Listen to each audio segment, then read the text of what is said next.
Welcome to the Know Yourself Revolution. I am excited today to introduce you to Kerri Hummingbird, and we're going to talk about how to get along with your family during the holidays. So, Kerri and I have been friends for a while now, and I'm super excited about all the amazing things that she's been doing in her life. She is an author, she's a medicine woman, she's a mentor, she's a mother, she's the founder of Inner Medicine Training, a mystery school that shares potent ancient traditions from the Andes and Himalayas for owning your wisdom and living your purpose. Kerri is also the #1 international best-selling author of Inner Medicine, Becoming One with Mother Earth for the Survival of Humanity, which, by the way, was an international bestseller for 23 weeks. And The Second Wave, Transcending the Human Drama, an international bestseller over 217 weeks. Way to rock it, Kerri. And The Love is Fierce, Healing the Mother Wound, which describes the most direct path to self-realization. As the host of Soul Nectar Show, she has her own podcast, and she inspires people to lead their lives wide awake with an authenticity, passion, and purpose that positively impacts others. As a healer and mentor, she catalyzes mind shifts that transform life challenges into gifts of wisdom. So you can see why she's a perfect guest for our Know Yourself Revolution. And today, Kerri and I are going to talk about how to get along with family during the holidays. And Kerri, I'll ask you to say a couple words about yourself while I get your chart up. We're going to look at your chart and talk about how, just a couple pieces about how you are living your purpose. Is there anything you would want to share while we get set up? Yeah, I mean, I am a mentor and I look at the gene keys. So my slice is through the gene keys.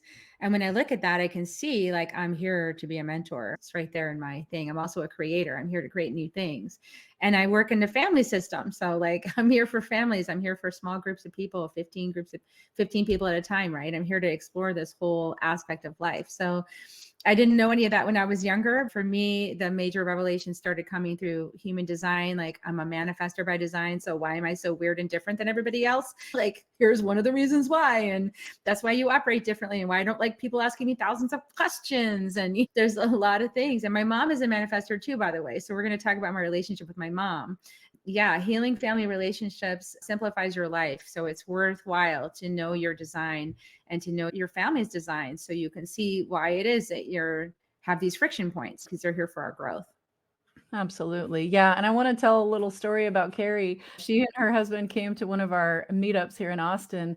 And it's a story that I've told so many times since she was there because I think it illustrates how powerful we all are with our presence, but especially her types. In traditional human design, she is called a manifester in our language for professional people that don't want to get bothered with the jargon of all the technicalities of human design. We call her a trailblazer. And one of the things that means is that she has this amazing space around her that she doesn't even have to create it consciously. It's just there. So when we had this meetup, we were all sitting around. There's probably 10 or 12 people there. And as soon as she sat down at the table, several people just they pushed their chairs back away from her.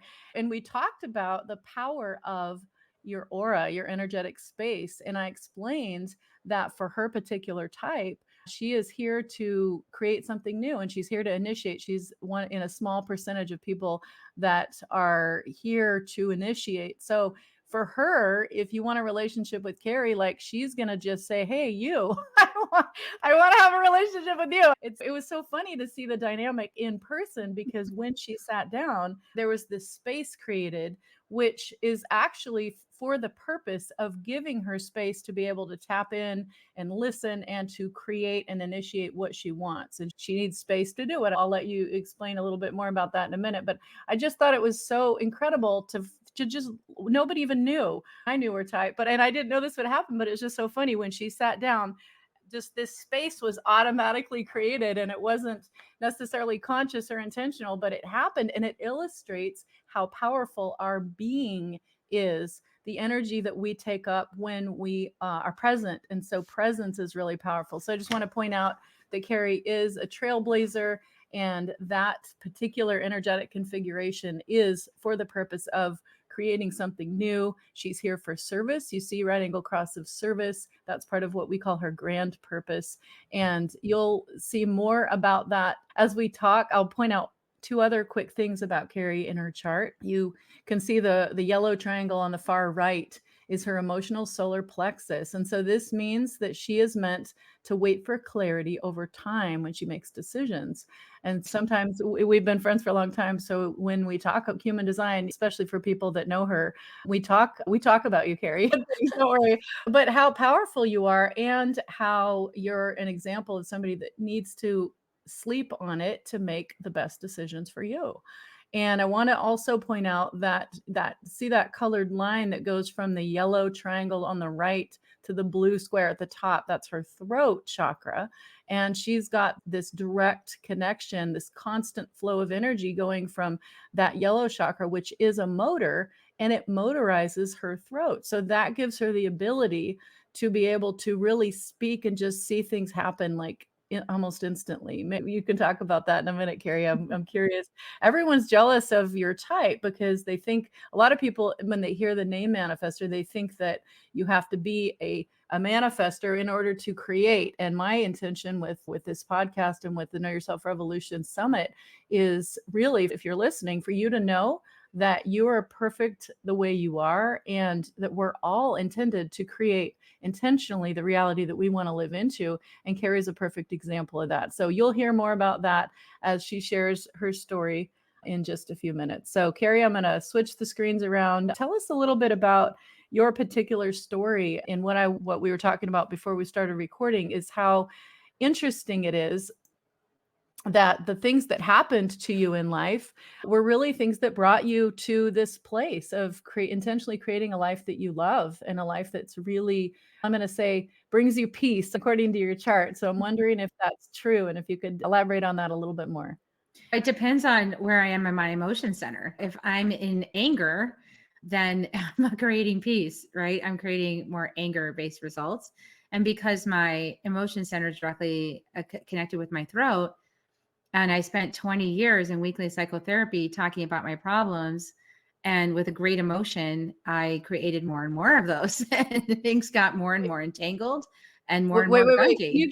Can you just repeat that, Kerri? That is so powerful. I really want you to hear this. If you didn't catch that, say that one more time, Kerri, what you created and how you did it. Yeah, because if you show them that line between my emotion center and my throat chakra. And so that instant creation thing you're talking about, and how everyone's so jealous of it. Yeah. Not if you don't know how to use it correctly. Right. Because you create all the things you don't want. And yeah, so 20 years in psychotherapy, that line was activated, and I was very emotional every week in psychotherapy, talking about my problems and how wounded I was, and things didn't go my way, and I didn't have the things I wanted, and how come all those people have a Mercedes and I don't have it? And I was just upset about everything. And I would go in there and talk about my partner, and so I'm talking about all these things, and I'm entangling my energy in every single person I'm talking about. And so I'm gunking up like everything, right? It's just all just a hot mess. And that's why psychotherapy didn't work for me very well, because people let me go on and on with my story instead of stopping me and saying, hey, wait a second, you're creating something right now. Do you really want to create that? Is that really what you want to create?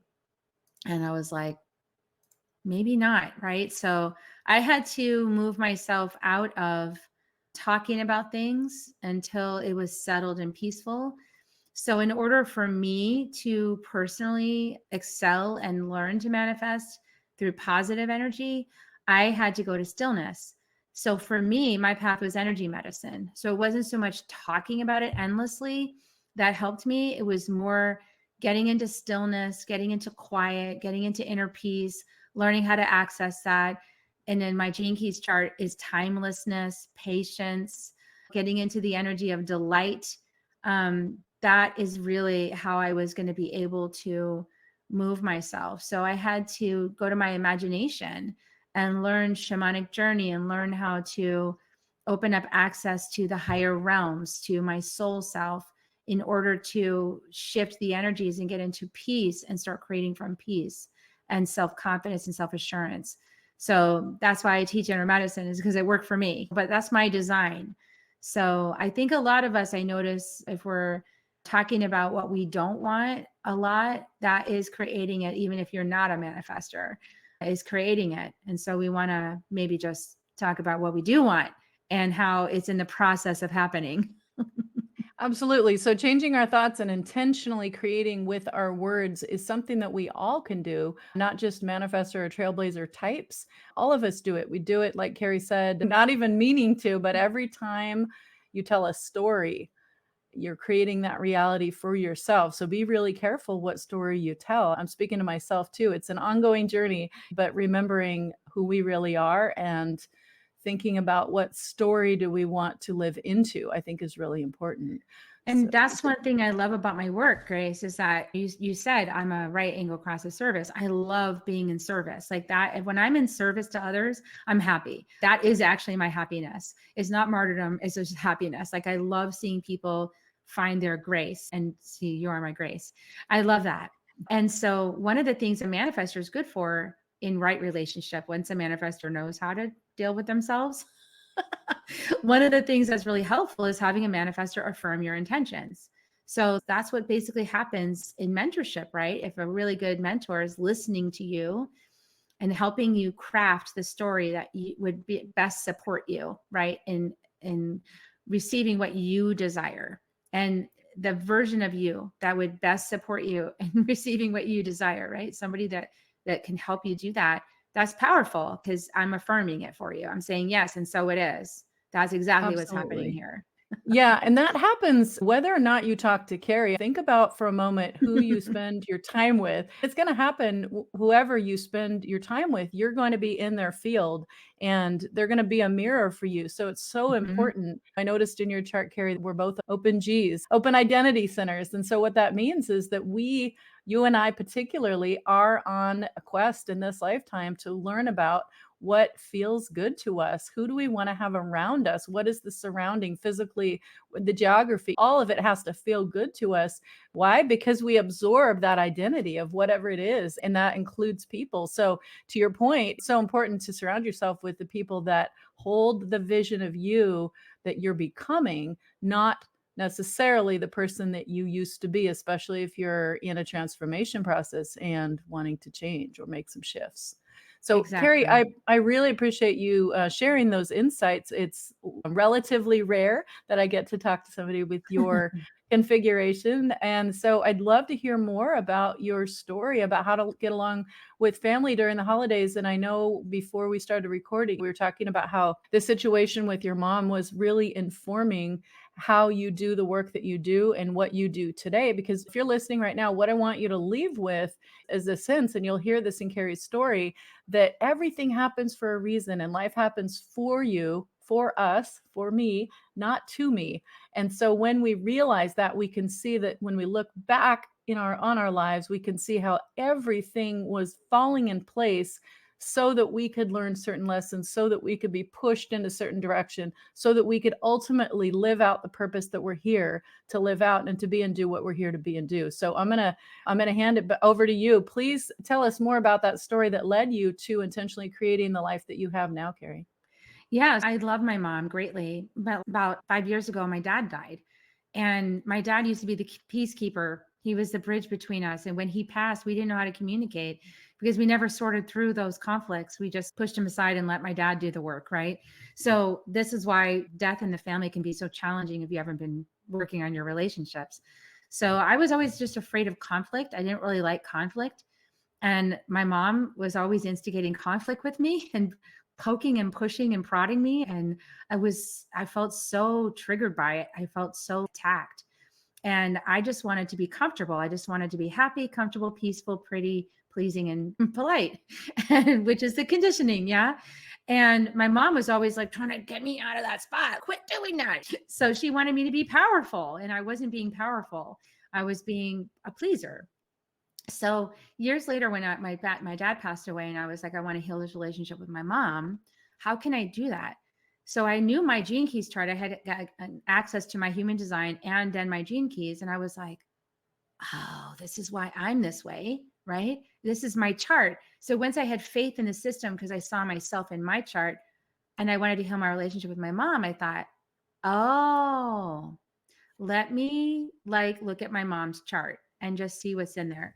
So I'm just going to read you guys some of the shadows. So my mom and I, we share the pearl, which is your greatest life contribution, the 6 of conflict, diplomacy, and peace. I was always trying to go to peace and avoid the conflict. And my mom was like, here's a conflict here. And I was like, we need to be peaceful. And we were meeting in diplomacy.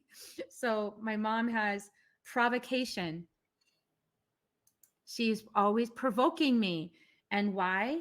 Because she didn't want me to be mediocre. Because she's got this gene key of mediocre in her attraction field. The attraction field is what attracts her relationships to her. And there's this mediocrity. And if you feel into mediocrity, it doesn't feel good. It's like sameness. Like you're just not rising above. You're not really being yourself. You're just like fitting in and it sucks. And you're living this like all life. And my mom's, you will not do that. You will not do that, provoking me out of mediocrity to have my personal style because she could see it in me. You're so powerful. Why are you doing this? Why are you dumbing yourself down? Why are you giving your power away? Those are just some of the, and she also had the shadow of reaction. So she would start fights before she knew it. And she's a manifester. So it was like, just a keg, a powder keg. So your mom's a manifestor too. That's so interesting. Real quick question. Was she doing that on purpose, do you think? No, she was just acting out her design, right? Like she was struggling with the shadow of reaction. She didn't want to react, but she didn't know how to stop reacting because she would get angry as a manifestor. That's the emotion. And then she would react. And then she would come back to me and make peace. I'm so sorry. I reacted. I'm so sorry that she was just on her path. But I used to get so upset because I'm like, you stop poking at me. Stop prodding me. That's uncomfortable. But if I'm a trailblazer, I can't be mediocre. If I'm a trailblazer, I've got to have style. And I didn't want to. I wanted to be like everybody else because I wanted to belong. Because like you said, this is back to you were talking about that example of like me showing up in the room and everybody moving away from me. That often happens for manifestors because we're so misunderstood that when we enter the room, everyone goes, oh, I want to be away from that person. That person's scary. Like their energy body doesn't work. It doesn't feel the same as everybody else. Get away from me. And people are literally afraid. Do you think that they're scared because they feel it? In your experience, is that something that you think that most people sense, or is it more just spiritually sensitive people? I just think everybody senses it at some level. And because I'm always getting looked at, like people's eyes are always being drawn to me. That also makes me uncomfortable because I am actually quite shy. I know that it's weird to say that because I've had to learn how to be out here. Like I've had to learn how to be embracing this manifestor thing where everyone's always looking at me. I always felt it's like they want me to put on a show. And I don't want to put on a show, but like I'm a sage. So all these things that I was uncomfortable about myself are actually the thing I'm here to do. I'm here to be a sage. I'm actually here to put on a show. I'm here to be delighted. I'm here to be ecstatic. I'm here to make everything. I'm here to be your friend. That's my 4 line in the chart. I'm here to be your friend. I'm here to talk to you. That's what I'm here for. And I was like, I don't want to be any of those things. But we often resist our design until we finally realize that's just who we are. We look at other people and we say, we wish we were that instead, but this is who we are. So talk about a little bit more, if you can, about that catalyst. What was the catalyst for you? I'm sure it must have been frustrating as a generator, a builder type. Of course, it would be frustrating for me. It might have made you angry. But going through those experiences with your mom, especially when you look back in retrospect and that it was all for your benefit, but at the time it didn't feel that way, I'm sure. So what was the catalyst that really got you from having all of that angst and moving into this more peaceful flow of being in acceptance about your life and your situation, and then intentionally creating? Tell us a little bit more about that if you could. Yeah. So it was a personal decision. My dad passed away, so he was no longer creating peace. My family divided along these like sides, and we were like divided. And that's not what I wanted from my family system. And I didn't want my boys to experience that. I believe my dad always held our family together. And when it fell apart, it really hurt. So I decided, I had coaches at the time, and I said, I'm going to heal the mother wound. And so I started writing the book, Love is Fierce, Healing the Mother Wound. And in that process of doing that deep inquiry, I looked at her chart and I saw all the things. And I really had such great compassion for my mom, because having the shadow of reaction in your chart as a manifestor, having so much power but yet feeling powerless, like not understanding yourself and the power of your word and the power of your energy, and reacting and then seeing the power of yourself and going, oh, I just hurt somebody I love. Oh, and the self-judgment. It's really deep. And to see my mom like losing her life partner who used to make things make sense for her and then having to make sense for herself.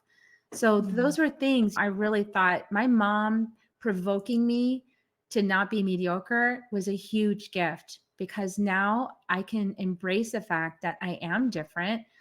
I'm a rare bird and I'm here to shake things up. And I work to do it with as much grace and patience and love and kindness as I possibly can, because I really do to belong. I don't like that feeling of rejection. And at the same time, I can't be the same as everybody else. I'm not here for that. So she really did help me to embrace myself, to love myself and who I'm supposed to be in this life, and to accept that not everyone's going to understand or want to be around me, because my energetics are hard sometimes for people, especially if I'm being feisty. It's difficult to be around me. So I learned a lot from my mom. And so then I just started going, you know what? My mom has always shown up. She's never given up. She's always done her own work. She's always circled back. So I just started setting intentions using my manifestor skills. I started setting intentions that we would heal. And I did it in community. I had the power of community behind me, co-manifesting with me. Yes, indeed, the slate is wiped clear and we are together again. And we are in a new place of respect and love for each other. And that was my intention. And literally a week later, after I did that in my class, after 2 years of really deep work, so I want to say it took 2 years of really deep shadow work to accept, but I made this intention, everybody affirmed it. And a week later, my mom invited me to dinner. It was a couple of days before Christmas. And she sat down with me and my boys and she said, we are wiping the slate clear of the past and we are coming together as a family again. Wow. And it was literally the same words I had spoken. And we are on the same page ever since. So it is all clear. And so I know that you don't have to be a manifester to heal relationships with your family. I know that compassion, love, acceptance, and is really what the energy is. And sometimes our brains need a reason. So I think that these human design tools and these gene keys help us, because it gives us a reason to, so that we can finally accept it and love our person just the way they are. My mom's feisty. I said, she hasn't changed. She has changed a little. She's more gentle, but like I'll sit at breakfast with her and she'll get feisty about something and I'll just sit there and go, this is me too. It's okay. I accept this. I'm from the same tree. This is the thing that people don't like about me sometimes. And I just go, yep, we're feisty. Yeah, we come in and we go, and we're here for the greater good. So we're only doing it from love. So I think my mom has taught me so much and I'm so grateful for her. And I'm so grateful that I got to come to this peace with her before she passed. So she's still with us. She's still alive and kicking. We get to have brunch together. Like, what a gift to have your person alive in a body that you can hug them and say, and look in their eyes and say, thank you. I love you so much. That is a huge gift and it's worth fighting for. It's worth really going inside of yourself and doing that deep work to get that. So if somebody's thinking now about the holidays and the stress that perhaps brings for them, maybe because they're maybe if you're listening right now and you're anticipating that thing that your mom always does or your dad or whoever it is for you, and it's stressful and it brings you anxiety to think. I'm thinking about specific people here that I know. They're thinking we say family event and it just breaks them out in hives. It's, oh no, I don't want to be in the same room with all those people. First of all, maybe it's too many people. Second of all, maybe it's the wrong people. And it just creates stress. So if we're talking about how to get along with the family during the holidays, what I'm hearing you say, Kerri, is that it was really healing and transformative for you to, first of all, have compassion for your mom. First of all, it started with self-knowledge. It sounds like you started understanding yourself. You started looking in the mirror.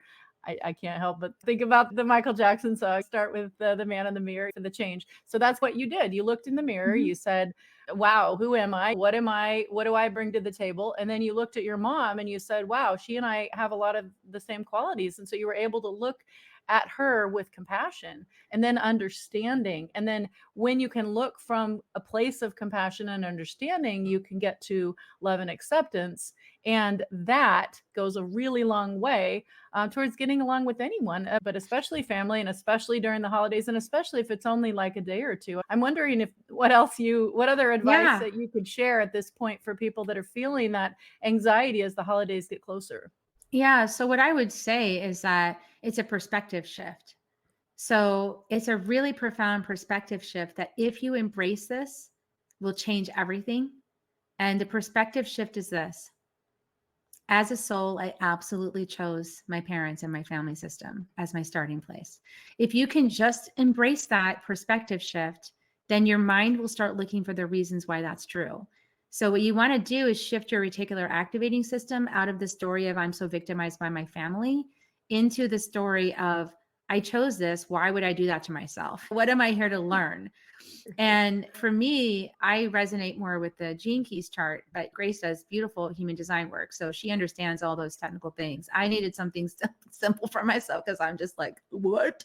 For me, when I took a look at the chart and I looked at these words, I was like, provocation. That's in my mom's chart. Wow, she was provoking me. This is who she's designed to be. Okay.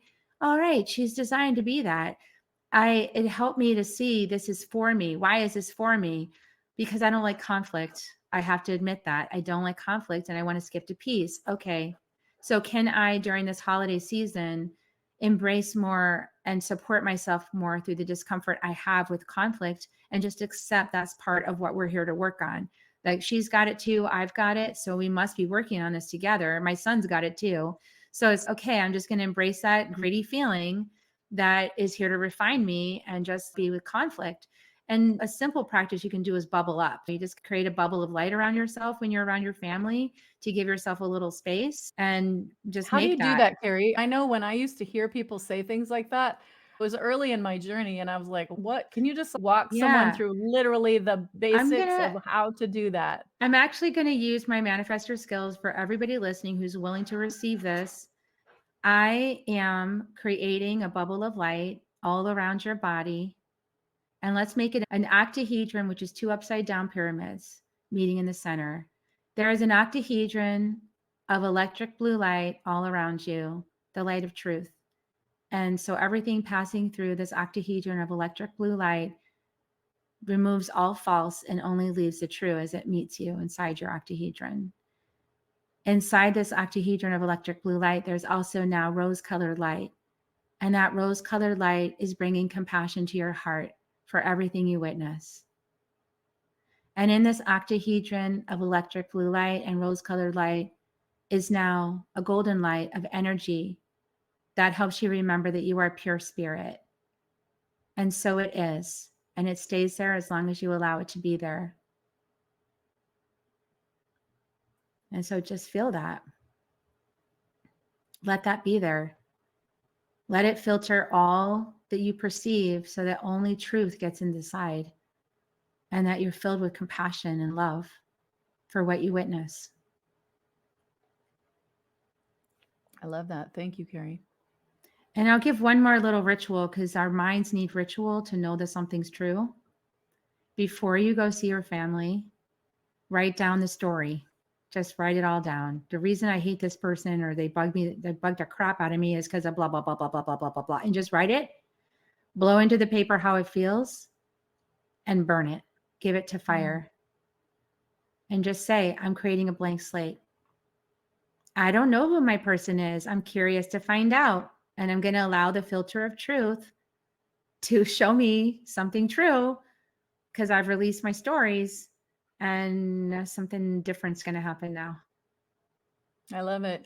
And I'll just share one of my favorite practices for the holidays. If you have, I can just see, I can see you, not you, Kerri, but I can see a person listening right now with they see that one person in their family that they can talk to, and they're looking around the table and seeing all the people that they really don't want to spend time with. And I have a practice that we did in our family that was really fun, and it made me look forward to family events. And it actually created more connection between us. And so what we do is we take 5 minutes for each person, get a timer and a little 3x5 card, a stack of cards, and then we just write what I appreciate most about Kerri, and then set the timer for 5 minutes. We all write about Kerri, and then that's the next person, what I appreciate most about Grace, 5 minutes. And then at the end, we exchange the cards. And then if there's time and if there's the right energy there to share it, I think there's usually a lot of tears, because first of all, people, all of us want to be seen. We want to be loved. We want to belong.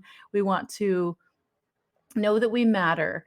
And when it's funny, we've done this even when we've had people that were totally new to the family, didn't hardly know them. Like my dad would just pull people off the street on the way home, it seemed like, and my mom too. So there was always all kinds of people around. They would do this with us. And it was amazing how we could always all find something nice to say about that person, even if we had just had a brief conversation. And the way that impacted everybody in the room, it wasn't just the person receiving that beautiful gift, but it was the giver. There's an exchange, there's an energetic exchange there that's beneficial, that's healing, that's harmonious, and very, very soothing, I'm going to say, very fulfilling for each person that participates. And yeah, when the women in the family tended to like this practice more than the men, but they all appreciated it. And what I found out later was that everybody saved their cards and they pulled them out during a rainy day when they were having a hard time in life or whatever. They'd pull out those cards. And I'm getting chills as I'm saying it. One of my sisters told me once that really made a big difference at a key pivotal time in her life when she didn't feel loved. She didn't feel like anybody cared, but she pulled that out and it reminded her that was not true, that she had people in her court and that they might not have been there in the moment, but they were surrounding her energetically. And that made all the difference in the world. I love that. Now, what a beautiful gift. I want to try that with my family. Let's do it. Yeah, let's do it. Yeah, tell me how that goes, Kerri. Maybe we I can do a will. follow-up. That sounds amazing. Thank you so much for sharing that. That's some really beautiful practice. And you've shared a really great story about how you got to where you are and how you overcame trauma and drama and really stepped into the fullness of your being and what your purpose is here, to be of service and to be a catalyst, to initiate new things. You've initiated 3 books and lots of transformation for many people. I'm wondering if you could share a little bit about the kind of people that get the most benefit from working from you, and then maybe talk a little bit about an example of what might happen when someone works with you. Yeah, absolutely. So I tend to work with helper healers, people that are called to serve others, and also leaders, people who are called to lead or be innovative, offer new solutions into the world, people that are called to shine and are like uncomfortable about that for many reasons. And I'm here to serve moms, because moms, we have a big job right now on the planet, and we're really helping our kids to embrace whatever skills they need for the future generations on this planet. And we're at a pivotal time on the planet where we do have to really make some big changes. So moms are really important to that process. So I love serving moms and helping moms to step into their power and their voice and to guide the kids in a really good direction. So that's my main people that I like to serve, messengers, people have a message to bring.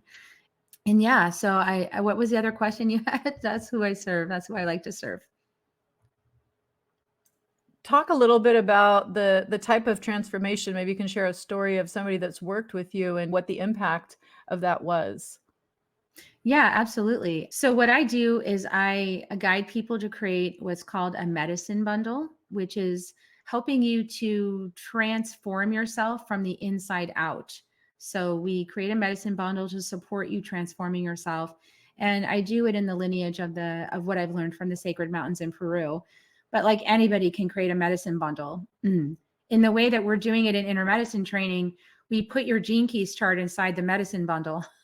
So it's intense because all your shadows, gifts, and cities go into your medicine bundle, and then it's supporting you through the crystal magic to like manifest that in your life. And then the life just starts showing you everything that needs healing. So I guide people through the mystery, through the medicine wheel, the Native American medicine wheel. I'm part Cherokee, so I guide people through that, through the south, the west, the north, and the east, to understand what those directions are and what those energies are. And It's really about self-empowerment and um, confidence and clarity and getting aligned to your divine purpose, what you're actually here to bring. And what you're actually here to bring isn't necessarily like a to-do list. It's more like an energetic that you're here to radiate. And when you actually align yourself and clear your shadows, you can radiate that beautiful energy. Like for me, I can radiate perfection. Like this is all perfect. It's okay. I accept you completely the way you are. When I'm in my city of perfection, I can radiate that and people feel comforted. Oh, everything is exactly the way it's supposed to be right now. Okay. And if I'm delighted, I'm radiating the energy of delight. And that helps people be delighted, even though there's a heck of a lot of seriousness going on the planet. That energy of delight is comforting. So we can be that for other people. And I call that being a walking blessing. When we can actually embody our gene keys chart at the higher frequencies, we become a walking blessing. And that's really the ultimate purpose. I think that it can manifest in a lot of ways, like writing books or podcasts or mentoring or whatever that like the to do part of it is, but it's really about the energetics. Absolutely. No, I couldn't agree more. And in fact, if you join us for any of the other interviews, what you'll find is that that we're all here to live our purpose. And your number one purpose is to be and do exactly what you're here to be and do. And what does that actually look like? It looks like you being yourself. But what does that really mean? Spending some time and doing some introspective work, doing some shadow work with Kerri, or finding a practitioner, maybe Gene Keys, maybe human design, maybe strengths finders, maybe something else. Do what resonates with you.